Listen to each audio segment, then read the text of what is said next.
Hi everyone, welcome to the Inner Game of Change podcast, where we focus on exploring the multi-layers of managing organizational change effectively. Our guests cover a diverse number of critical topics to enable positive change, including communication, leadership, training, change practice, process design, change capability, and much more.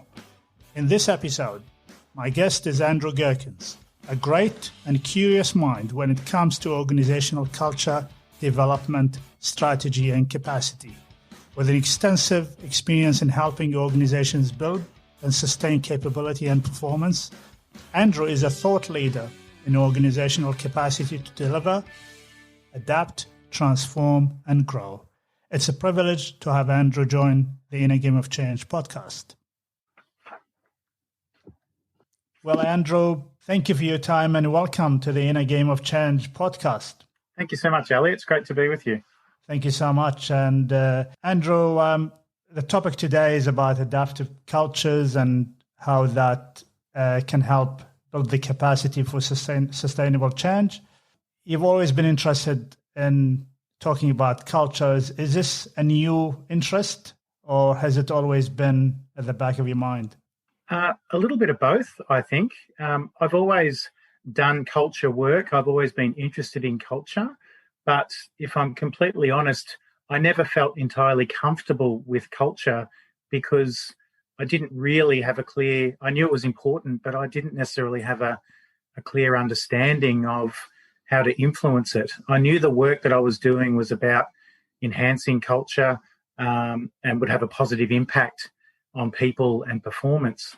But the culture piece always felt really vague. And for many years, my focus was very much around organizational capability and, using tools like performance consulting and capability ecosystems. So very much this performance lens. But a few years ago, I really got introduced to the idea of adaptive challenges and how they're different to technical challenges and how the performance lens that had been so useful to me, so helpful to me, was still relevant, but I needed to look more broadly, and I guess I needed to broaden my worldview in order to make a real difference. And that's where I came across an organisation called Adaptive Cultures, which was founded by Alison Cameron and Andrew Brown, and that really got me onto the path of proudly standing up and saying that I'm a culture practitioner, and it's had a significant impact on how I see the world, how I approach my work, and I think my ability to make a real difference in the work that I do and the people that I support. Fantastic. And look, Andrew, we talk a lot about culture and we hear about it all the time. First of all, what is culture? And the second thing, how do you approach it? Yeah, it's such an important question. I think culture, like strategy, like change, are terms that get thrown around all the time and everyone nods their head, but we never take a moment to say, are we talking about the same thing? And I think as well, we're used to the media where culture is a headline, and often that headline is about culture being the blame.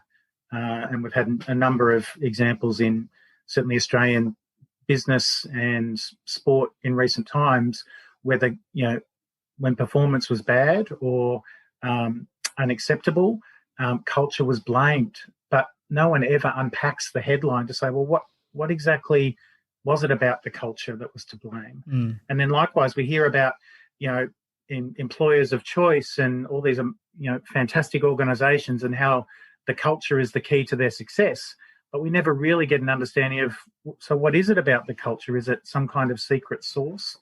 So I think a really simple thing that I would encourage every leader and practitioner out there to do is just take some time to clarify, when we talk about change, what are we talking about? When we talk about culture, what is it we're talking about? And the really simple thing that's come up with leaders that I work with is they very quickly come around to the idea that culture is how things get done around here. And I love the simplicity of that term, but I love the richness that comes with unpacking that.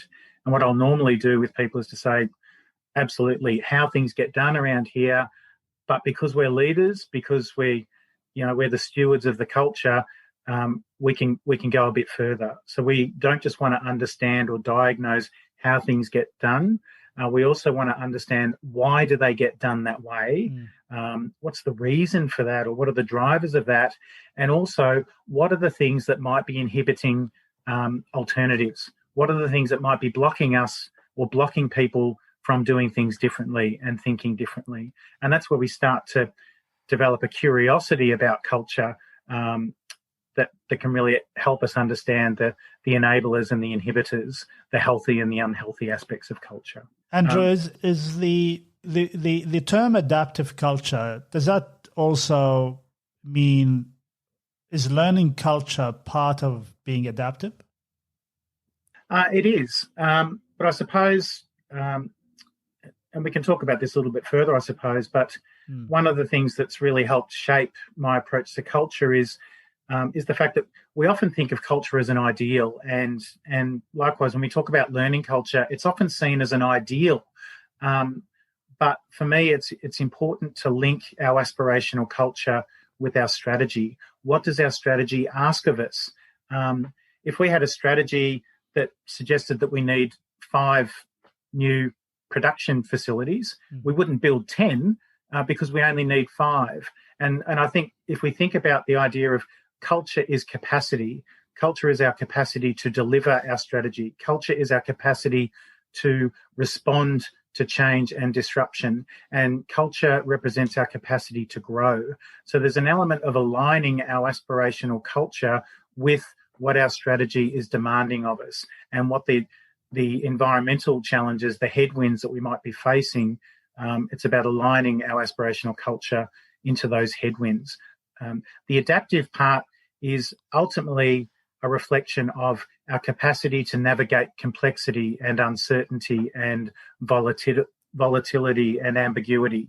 And I haven't done it in the right order, but that's the VUCA world that everyone talks about. Yes. Yeah. So when we talk about adaptive capacity, it's actually a reflection of our capacity to navigate that sort of terrain. Right. We can have earlier stages of culture where we don't really have that capacity. So it's only later stages of evolution where we're really building the capacity within our leaders, within our systems, within our processes, so that we can survive and thrive in that environment. Yeah, look, and I think typical example is what happened in 2020 and still happening. The impact of working remotely. How do you think that will shape up the new cultures going forward? Yeah, it's a wonderful question, and I think many organisations weren't prepared and reacted, and a smaller number were in a better position and responded. And there's lots of reasons for that, but it would be fascinating to unpack, to understand why some were better prepared than others.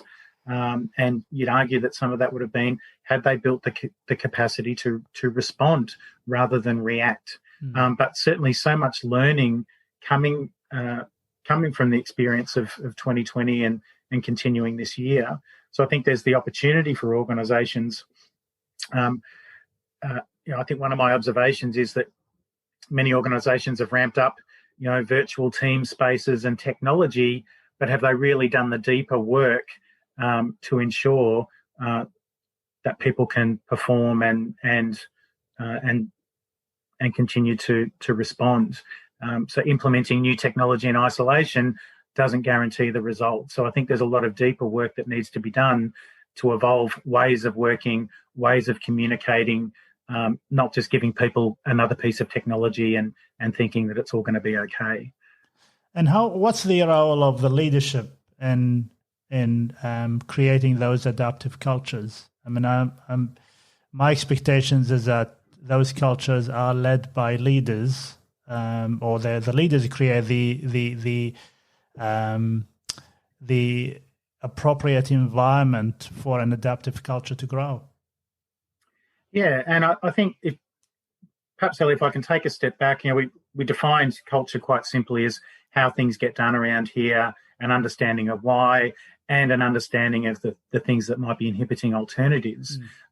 One of the ways that I build on that to engage leaders and to really, to give them ownership of their role in evolving culture is, it's one thing to understand what culture is, but I think that one of the biggest challenges that we come up with all the time is that leaders then say, now what? I'm not really sure what I'm supposed to do. We want to evolve the culture. We want more performance or more inclusion or more collaboration. We want to be more responsive to customers. I'm just not sure what to do. And so one of the simple things that I talk about with leaders, and I use an analogy of a profit and loss.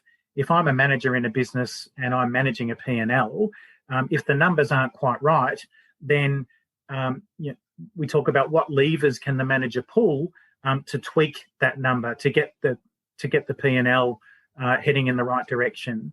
And so the levers that a manager might pull might be a labour lever. Do I need to look at overtime? Do I need to look at my use of casual labour? There might be an infrastructure lever. I might need to look at equipment leasing and things like that. So the analogy of a P&L and pulling levers to tweak the result is a perfect one for culture. And the three levers that we talk about using the adaptive cultures methodology are individual transformation, social transformation, and structural transformation. So if I want to evolve my culture and build a more adaptive culture, build our capacity to deliver, adapt, and grow, then they're the three levers. And when I talk about it with leaders, I'm confusing my levers and leaders here. When I talk about it with leaders, I normally start with the structural lever. So if we've defined what culture is, and we talk about the idea of an aspirational culture, and then we introduce the levers, I normally start with the idea of the structural lever. And I will talk about if we build a new head office in a different location, will that influence how things get done? Will that change how things get done in this organisation? And of course, people say yes. And so then I often make a light of it and say, so you hadn't thought about a new building as a culture intervention, had you? And then likewise, I say, if we implement a new system, a new sales platform or a new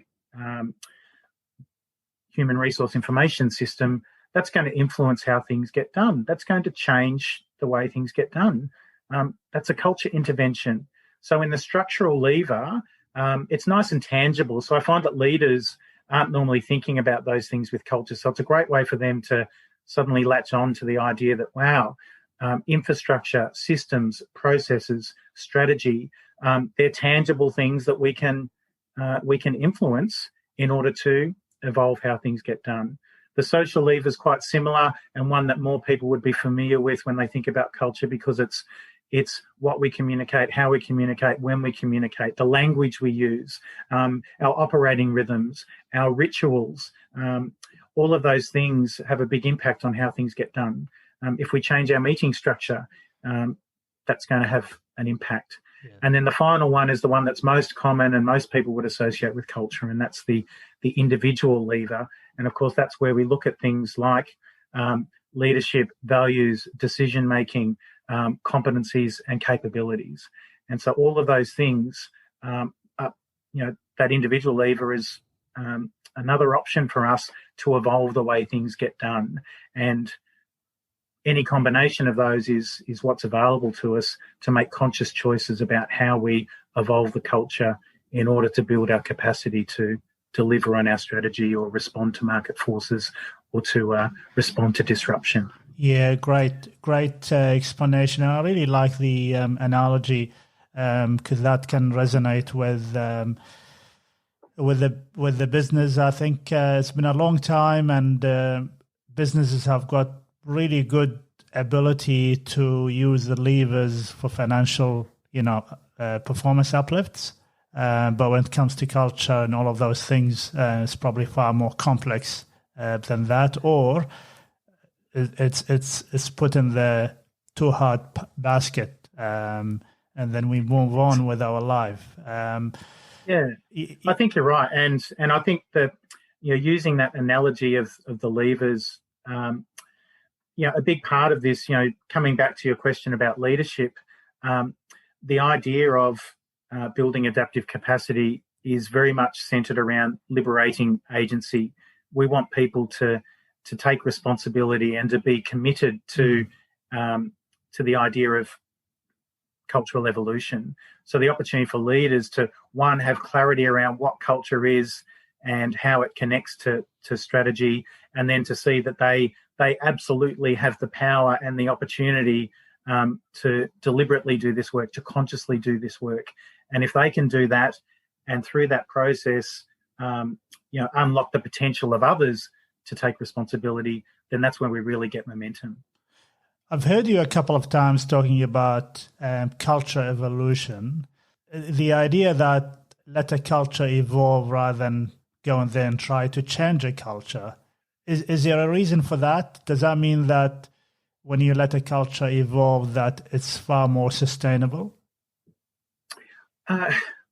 Yes, I think so. And I think there's a few reasons for that for me. I think one is, the language of change itself. Mm-hmm.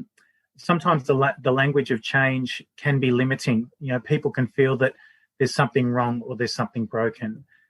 Likewise, the language of change often relates to, we use a burning platform to build momentum, but that can also be limiting. And I think change often, even though we can talk about change being continuous, I think people will often feel that this is a change initiative and there'll be an end point and it'll be done. I think the idea of evolution, I think people are more likely to be open to the idea of evolution rather than some of the hard and potentially threatening aspects of change.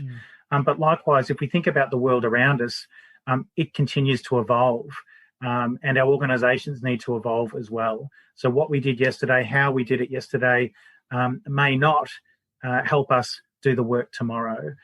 So how can we use the idea of evolution as a continuous process to build people's awareness and to build their commitment? So it's not a change that's going to get done and then we're finished and we can sit back. It's actually, this is a continuous process. We also, through the adaptive cultures framework that I've been utilising and found really valuable, we actually talk about different stages of evolution. And so it's a really useful frame to help people think about where their organisation is now, where it needs to be, and of course that's anchored in strategy. So we can talk about impulse-oriented pre-culture organisations that we might normally associate with entrepreneurial startups. And then at some point, they're going to get a little bit bigger and they're going to start to slow down and have growing pains. And so they'll recognise that they need to evolve. They don't have the systems and the processes they need. They don't have the role clarity they need. So then they might start to evolve towards a compliant dependent culture that has a really strong compliance focus and a high level of dependence. And the healthy aspects of that compliant dependent culture will be the role clarity and the system and process disciplines. And then at some point, those organisations, due to a range of factors, might start to recognise that they need to evolve. And so they might start to professionalise and to be more driven and results focused. And so that's when they might start to move towards the space of high-performing teams, which we would refer to as an achievement culture. And, of course, then we move into stages where we really start to build adaptive capacity, and that's our collaborative growth culture and our co-creation culture. And getting back to the question you asked earlier about learning or leadership, we can talk with people about what does learning look like in a compliant dependent culture? And then how might that evolve and what might learning look like in an achievement culture? And we can say the same thing about leadership. We can talk about compliance. We can talk about what's important to the organisation. So all of those things evolve as the organisation evolves. And the idea is that we want to keep all of the healthy aspects of the previous stage of evolution. We want to keep all the healthy aspects of a compliant dependent culture, include those, and then transcend to then embrace all the benefits of an achievement culture. And all of that, of course, is anchored in what's our strategy? Where do we need to be? how do we align that culture to ensure that we've got the capacity to deliver. Well said, well said. Another common challenge is that leaders see culture, and this is the accountability piece. Leaders see culture as belonging to the people and culture function. Why do you think this is the case? Yeah, I think there's a couple of reasons. I think it's often anchored in the fact that people and culture own the culture survey, and the culture survey is done religiously on an annual basis or every 2 years, and that's useful. But it's often driven by the fact that that's the cycle that suits us. But I think the risk of that can be that it's often seen as separate to strategy work and separate to the work of leadership. And so I'm not questioning the intentions, but I think it often reinforces this idea that the culture is separate to the strategy work. I think likewise, there are lots of surveys that are called culture surveys, but actually they're climate surveys, they're engagement surveys. And I think there's an important difference. A true culture diagnostic diagnoses the culture, diagnoses the system, explores how things get done.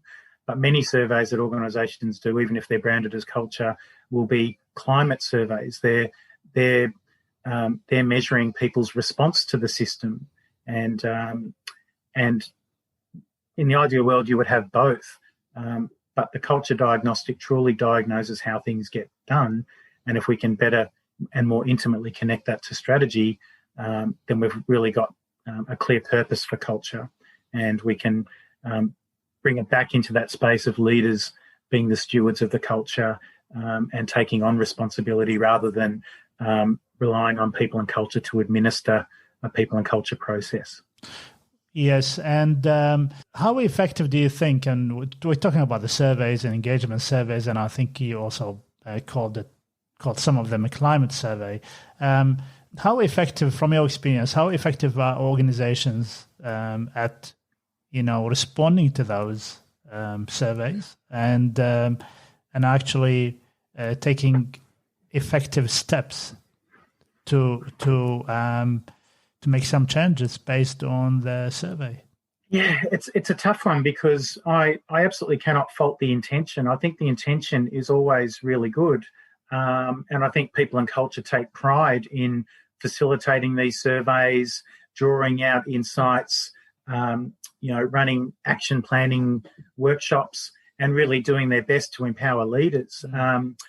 But I think sometimes there's a limit to their effectiveness because, as I said, I feel that they're often perceived to be important, but separate to strategy and separate to the work of leadership. So I think there's a lot of effort, there's a lot of busy work, but I'm not sure that the results are always there. And I'm probably sounding a little bit cynical, but I think there are some limitations to the way culture diagnostics are used in organisations at the moment. Yeah. And like anything, there might be a survey that's really helping us right now, but that doesn't mean that we need to do it forever.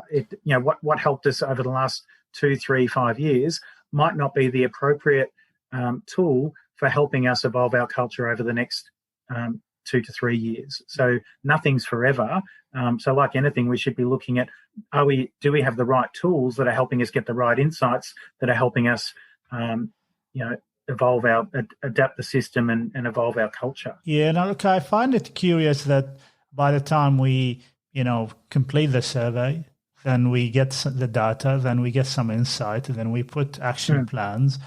There's a time lag. And by that time, the culture, knowing how dynamic the organizations are now in the market, the culture would have already shifted, wouldn't it? Well, technically, yes, but I suppose it depends. And let's face it, there might be some long-term work as well as quick wins. Yeah. I think the danger with engagement surveys and climate surveys too is there's lots of busy work, but it's about responding to people's reactions to the system as opposed to diagnosing and evolving the system. So I think engagement surveys, they can produce some good results for us, but there's a lot of busy work, and it might not always be the right work or the best work. Yeah. So it's a challenge. I don't quite know the answer, but in the ideal world, we'd have a healthy balance of both. even if we adapted the tools over time to help us ask different questions and to challenge us to think differently. Yeah, which takes me to the I think whatever actions we want to connect and we want to take is going to have to be aligned with the strategy. Connecting culture with strategy is important, but how do you approach it?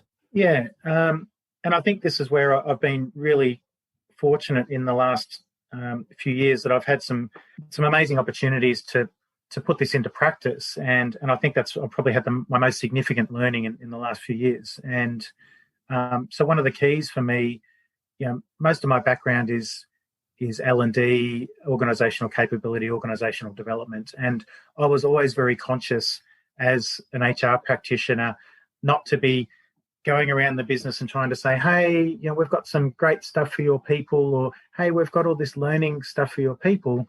Because I know that managers would say, oh, that's really nice, but I'm busy. We're running a business. Yeah. So I've always been conscious of, how can I engage the business to understand what's important to them, to understand what they're trying to achieve, and to explore with them what might be getting in the way so that I can then provide them the right support. And so a lot of that is about using their language, being curious, taking an interest, and taking a holistic view of performance problems.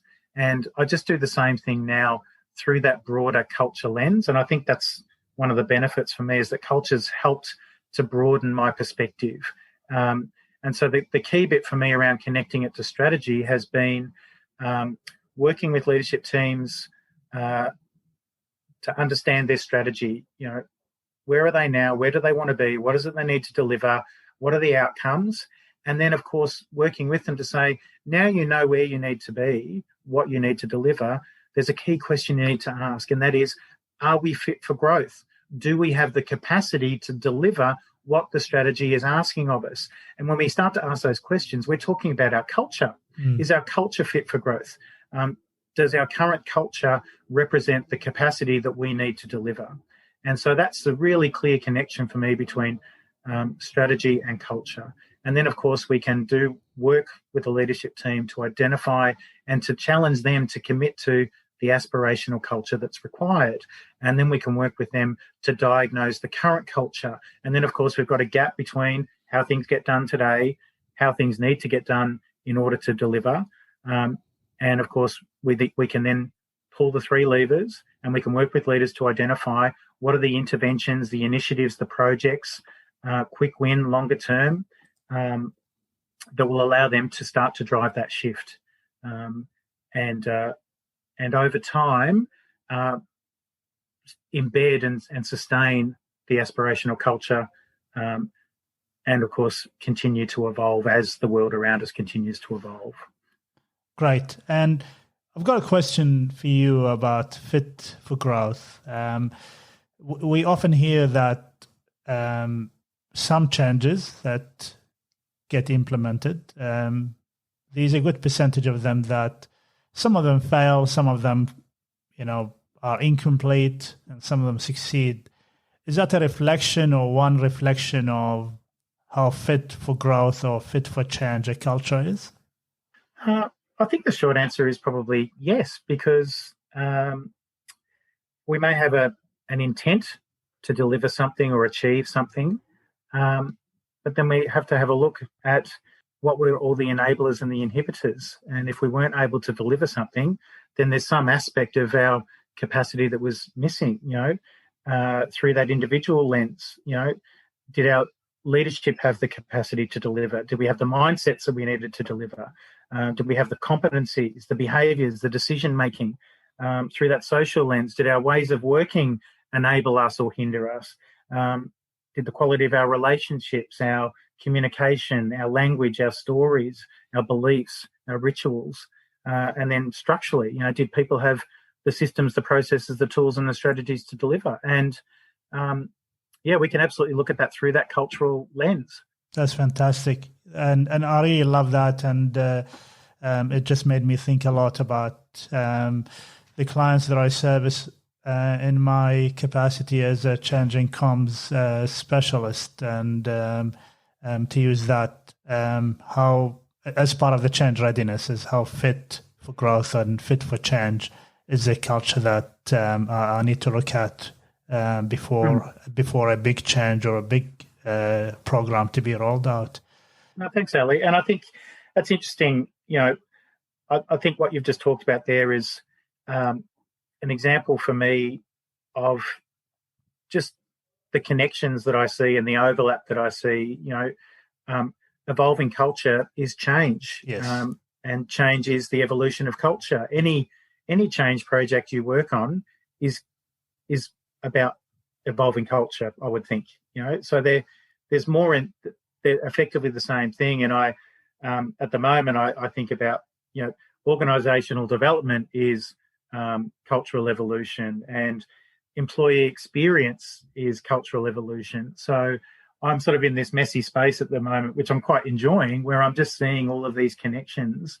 And I suppose the opportunity for people like you and I is, how do we harness those connections so that we can be more effective and have greater impact and help others to do the same? I think creativity happens when you are in the middle of a messy space. Yes, absolutely. Well, it forces you to think and to question, and that's, you're right. We absolutely want that curiosity. It's the key to unlocking everything, I think. Wonderful. Andrew, we've talked a bit about theory and concepts, but can you talk us through an example of how you've brought this all together? Sure. And I won't pretend that we got it right. Whatever people might think right is, but I was fortunate in the last few years to have an opportunity to partner with a newly appointed executive leader in an organisation, and he was keen to form a global leadership team. And prior to this, there was no leadership team. They were certainly highly cooperative and working together on projects and initiatives. But the team had a challenging strategy agenda, and the executive general manager was very keen to empower a genuine leadership team. And in his words, he talked about the aspiration, and he wanted this leadership team to have a shared aspiration and a shared responsibility for growing the function, developing the function, and in addition to their technical role, their job title, their day job, if you want to talk about it that way. So I was able to work with the executive leader and go through a process of forming that leadership team. And in simple terms, we ran a series of offsites every 4 to 6 months, as well as having regular leadership team meetings. And as part of this work, when those meetings occurred, how they occurred, the agendas of those meetings, our operating rhythm were things that we constantly tweaked to make sure that they were fit for purpose. But the process that I was able to go through with this team, in our first offsite, we spent time focusing on strategy. We did a range of activities to focus on the purpose of this leadership team, the purpose of their function, to explore how they create value for the organisation. And importantly, given that this was a different space for many of the leaders, I wanted to make sure that they didn't feel threatened. So an important piece of building this awareness and commitment for the evolution and the work that we were going to do was to acknowledge the past. So it was important for me to help this team celebrate the success they'd had and the achievements that they'd had. And one of the simple ways we did that was not just getting them to capture their achievements, but getting them to focus on why were they successful? How were they successful? What were the sort of guiding principles, the key insights that come out of their success as things that we could carry forward? And in addition to that, we did work to air the voices of frustration and to identify cultural inhibitors. What are the things that make it difficult for you to achieve? And what are the things that when you think about the year ahead that are likely to make it difficult to achieve or cause frustration?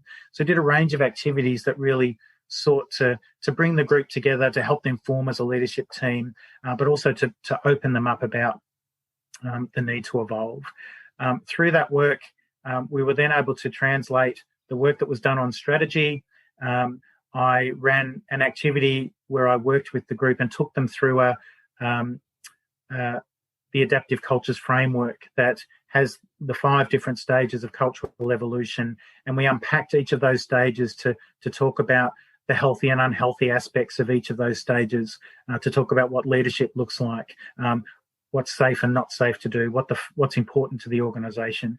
And so we walked through a journey of cultural evolution, and as well as being a really engaging and interactive activity, the primary purpose of that was to then empower the leadership team to identify what culture they needed in order to deliver on their strategy. What was the aspirational culture?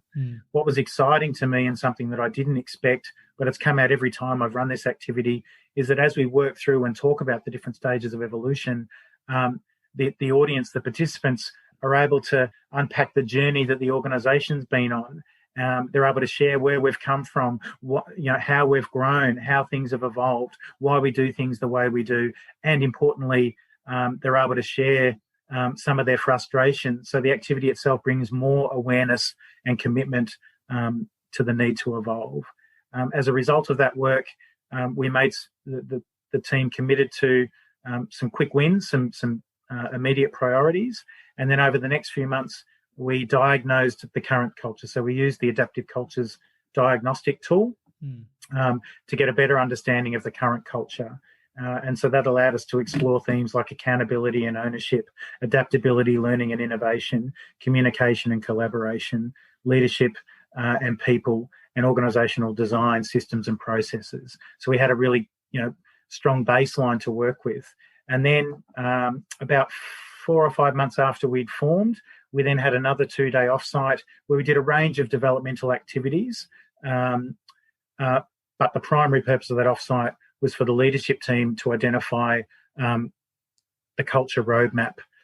And so using the results of the diagnostic and key insights, the leadership team worked in small groups and then came together to identify what are the interventions, the initiatives under each of the 3 levers of individual, social and structural transformation that are going to allow us to build our capacity to deliver on the strategy and build our capacity to respond to some of the headwinds and challenges we're likely to face. As a result of that work, I was able to take all of the inputs from the leaders and create what, if you work in HR, you might call it a culture roadmap. I was very careful not to overly use the term culture because of perceptions that leaders have. I think I'd done a good job of introducing the idea of culture as capacity. When I drafted the culture roadmap, we had a pillar around attraction, engaging and retaining our staff. We had a pillar around building capability. We had a pillar around systems and process, and we had a pillar around developing an effective leadership team. And when I fed it back to the leaders, the draft, I said, I know that we've talked about this as a culture roadmap, a people plan, but we've got this really strong pillar around systems and process. I'm not sure that people plan is a fit. And a really important moment for me was when one of the leaders in the team came forward and said, well, that's because it's a capacity plan. And from that point on, it was always referred to as a capacity plan. So now the team had a really clear strategy, and they had the work that they were doing day to day to deliver on that strategy. And we had a separate capacity plan that was all about building our fitness for growth, building our capacity to deliver, adapt and grow. And hopefully with those 4 pillars that I mentioned, you can see there's a range of initiatives across the 3 levers of individual, social and structural that we're able to work on. Most of those initiatives were actually owned by the members of the leadership team, not by me. So I played a role in a sense, project managing the capacity plan. I did some of the work with the team, some of the work for the team, and provided broader support to set them up. But the leaders owned most of those initiatives. And as a team, part of building our capacity was to do work together, to scope those initiatives, but then to trust each other to deliver on each other's behalf. And then part of our ongoing operating rhythm was that leaders, all of those initiatives in the capacity plan would be reported on a monthly basis. So it was a living plan. The leaders were accountable. If there were challenges, we would talk about it. If priorities changed, we would talk about it. And that's how we had a living capacity plan that was intimately connected to the strategy. And I guess in terms of the success of that, the plan itself did evolve because the world wasn't static. The business was changing and the environment was changing. So we did have to regroup and adapt that plan, evolve that plan. But in the 2.5 years that I worked with this leadership team, they achieved all of their targets and all of their key milestones. And the function grew. It took on additional responsibilities through that time as well. And interestingly for me, as an HR practitioner, we often worry that, what if we get asked, what the ROI is of our initiatives? I never got asked that question once. And I think the reason was because the plan was designed by the leaders for the leaders. They are the people that decided on the interventions and the initiatives, and they were the people that decided the value. So they never had to question me on the value because they had ownership and accountability.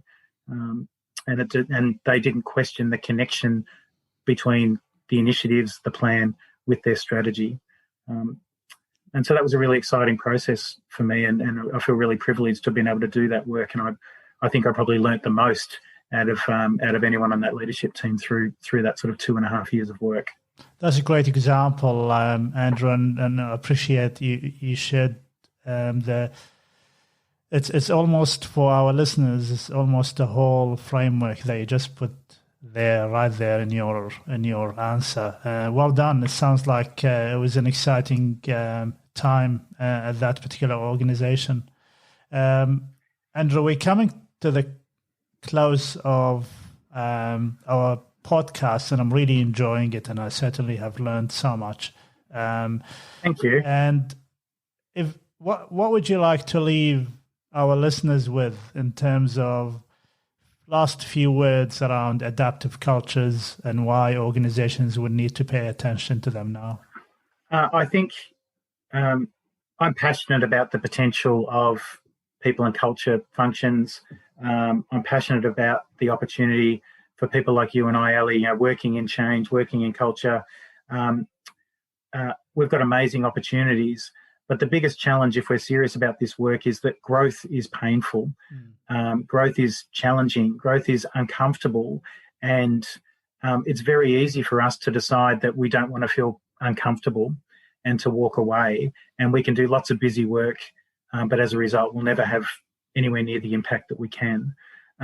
What I found most challenging about this work and the path that I'm on is that I have to look inside myself. I have to do the inner work, because if I don't build my capacity to deliver, adapt and grow, then how can I help others to do the same?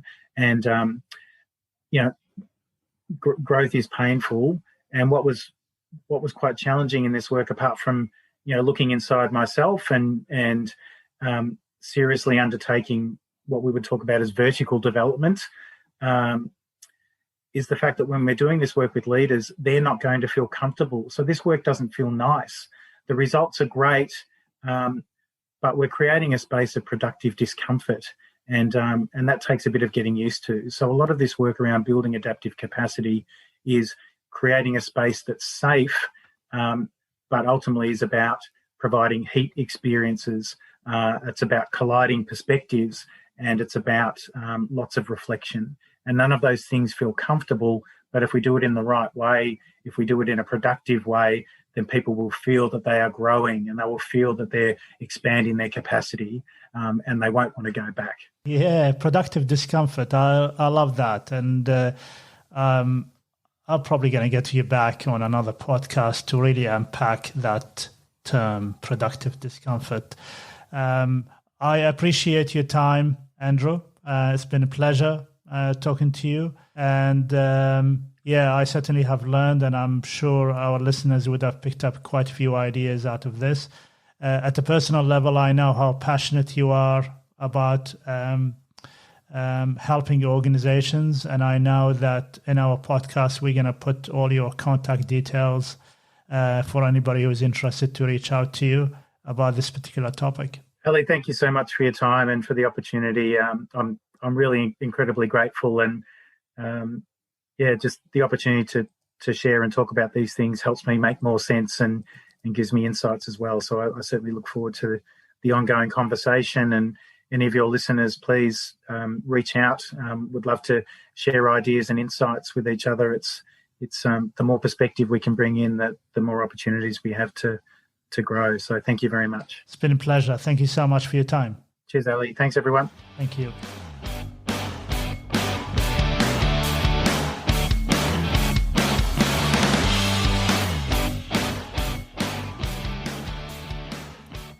Hi, everyone. I hope you enjoyed listening to this episode with Andrew Gerkens. To learn more about this podcast, check the innergameofchange.com.au website. To receive more podcasts, simply subscribe. If you know a professional whose ideas are worth listening to, please let me know. In our next podcast, we will meet with another exciting guest who will share their thoughts and ideas on the science of organizational change. Don't miss that one. Until then, stay well and stay safe.